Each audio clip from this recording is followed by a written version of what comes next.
pessoal, tudo bem com vocês? Essa é a nossa 13ª aula de Geografia. Eu sou a professora Suelândia, trabalho na Escola Beatriz Rodrigues. Na aula sobre biodiversidade brasileira, vocês aprenderam que no Brasil existe uma grande variedade de espécies, tanto animal como vegetal, ou seja, da fauna e da flora. Hoje vou falar sobre os biomas brasileiros. Nós vamos compreender algumas características básicas sobre os 6 grandes biomas brasileiros. O Brasil tem reconhecido em seu território 6 biomas continentais. Tudo isso por conta do seu extenso território, com 8.516 quilômetros quadrados. Vamos compreender algumas características desse bioma? Os 6 grandes biomas brasileiros, e cada um deles tem uma característica exclusiva. A gente vai ver um por um daqui a pouco. Pessoal, antes de falar sobre os 6 biomas brasileiros, vocês sabem o que significa a palavra bioma? Vamos entender? Bioma é a junção de duas palavras gregas, bio, que significa vida, e oma, que significa grupo. O bioma é um grupo de vida onde nós vamos ter bastante vegetação, bastante animais, bastante fungos, bastante bactérias e micro-organismos que vão compor um determinado ambiente. Veja a imagem do mapa do Brasil com seus diferentes tipos de bioma. Nesta imagem vocês vão observar os 6 biomas brasileiros. De acordo com a cor, vocês vão observar o nome de cada bioma. Nós temos aí o bioma Amazônia, o bioma do Cerrado, o bioma da Caatinga, o bioma da Mata Atlântica, o bioma do Pampa ou Pampas Gaúchos e o bioma do Pantanal. Eu vou começar falando sobre a floresta amazônica.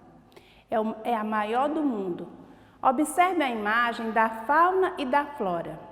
Existe uma grande biodiversidade de espécies nessa região, de acordo com essa imagem que vocês estão vendo agora. A floresta amazônica é a maior floresta tropical do mundo. Cerca de 40% de toda a floresta amazônica fica localizada no Brasil, principalmente na região norte e em algumas porções da região centro-oeste e nordeste.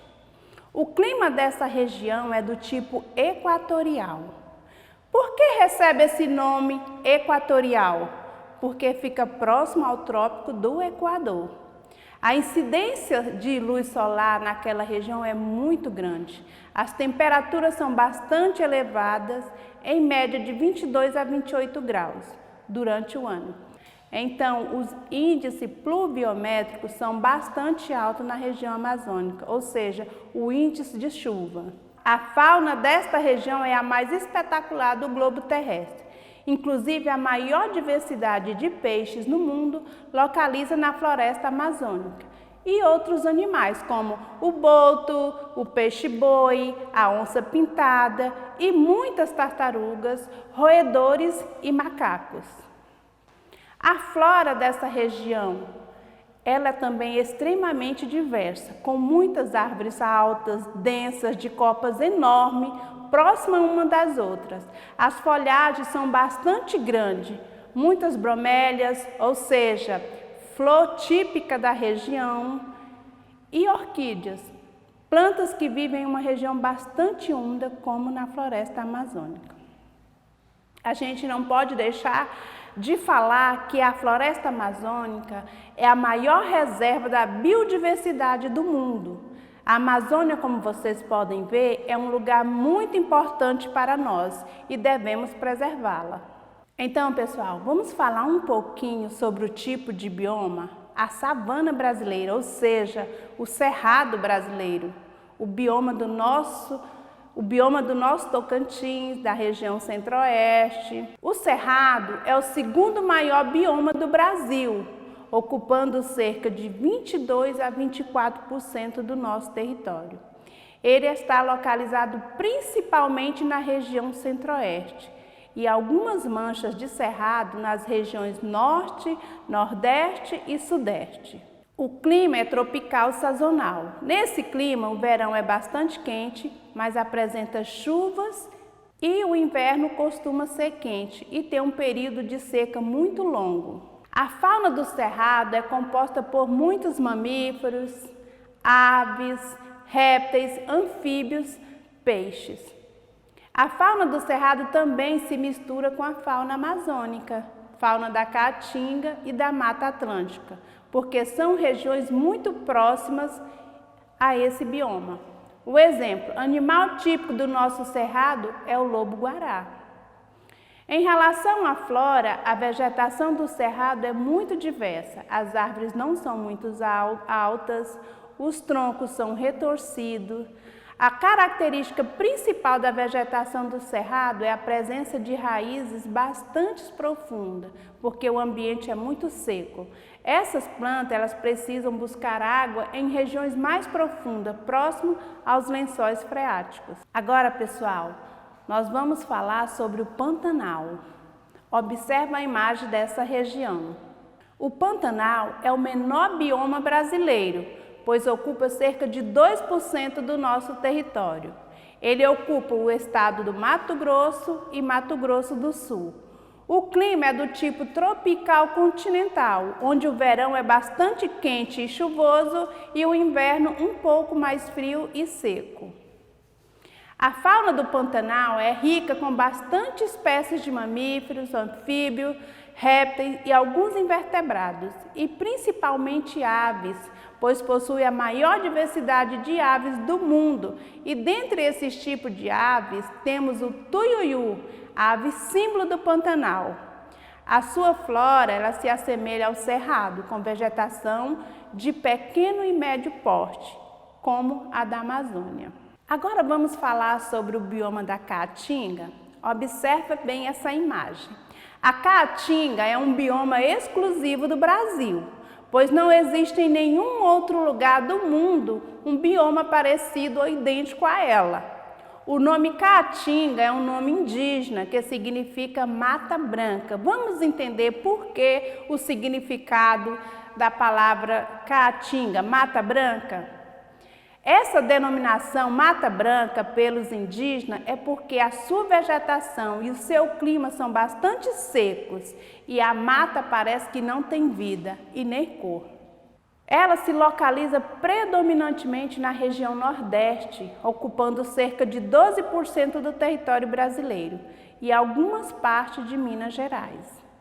Nela se encontra o clima semiárido, que é um ambiente praticamente desértico, extremamente seco e muito quente, com disponibilidade de chuva quase nula. Em um ano chove cerca de 1 ou 2 meses, o resto dos meses é muito sol e calor. A fauna é riquíssima, existem várias espécies de mamíferos e anfíbios, inclusive o sapo cururu. De acordo com essa imagem, vocês vão observar aí ó, o sapo cururu e a ararinha azul, que é uma espécie que está em extinção. A espécie típica da Caatinga. E também muitos répteis, como serpentes e tartarugas, e muitas aves. Dentre elas, a ararinha azul, como eu falei para vocês na imagem. Já a vegetação da Caatinga se assemelha um pouco com a vegetação do cerrado, com os galhos retorcidos, poucas folhas, porque elas têm que estar adaptadas com essa condição de secura. Bastante cactos, planta típica da região, conforme vocês viram na primeira imagem sobre a Caatinga. Observe agora a imagem da Mata Atlântica. Ela recebe esse nome justamente por estar próxima ao Oceano Atlântico, na costa brasileira. Ela começa do Rio Grande do Norte até Santa Catarina. A Mata Atlântica já chegou a ocupar 15% do território, mas hoje, com a ocupação urbana e o desmatamento, a Mata Atlântica tem menos de 7% da mata original. Isso ocorreu por quê? Vamos entender por que ocorreu? Ocorreu na época da colonização do Brasil pelos portugueses, porque eles ficaram encantados com os nossos diversos tipos de riquezas e principalmente com o pau-brasil. E então eles acabaram devastando, extraindo grande parte da nossa mata. Existem programas como SOS Mata Atlântica que tenta salvar e recuperar um pouco o que restou desse bioma. O clima desse bioma é do tipo tropical, que é um clima quente e úmido com chuvas bem distribuídas o ano todo. De acordo com a imagem, você pode observar a diversidade da fauna nessa região. Então, a fauna desta região é rica, com muitos mamíferos, primatas, que são os macacos, tamanduá-bandeira e a onça-pintada. São animais típicos da Mata Atlântica. Também existem muitos roedores e insetos. A flora desta vegetação é muito rica, com árvores bastante altas. Nela está o pau-brasil, que inspirou o nome do nosso país. Existem também muitos arbustos, bromélias, orquídeas e cipós, samambaia e outros tipos de planta. É o bioma mais devastado. Vamos falar sobre o último bioma brasileiro, o Pampa, ou seja, o Pampas gaúcho. Observa a imagem. A palavra Pampa também é de origem indígena, que significa local plano ou uma planície. O Pampas ocupa praticamente metade do estado do Rio Grande do Sul, pouco mais de 2% do território brasileiro. O clima da região é do tipo subtropical, ou seja, apresenta as 4 estações do ano: primavera, verão, outono e inverno, sendo que o verão é muito quente e chuvoso e o inverno muito rigoroso, com temperaturas negativas. A fauna da região é também muito rica. Cerca de 40% da fauna do Pampa é composta por mamíferos, roedores e outros animais, como répteis e aves. A flora, ou seja, a vegetação do Pampas gaúcho, é praticamente rasteiro, de pequenos arbustos e algumas árvores esparsas. Pessoal, a nossa aula está terminando. Espero que vocês tenham compreendido esta aula. Acesse a plataforma Homeschool, faça todas as suas atividades, peça a orientação do seu professor da sua unidade escolar. Se cuidem, fiquem em casa e eu vou ficando por aqui. Um abraço a todos vocês.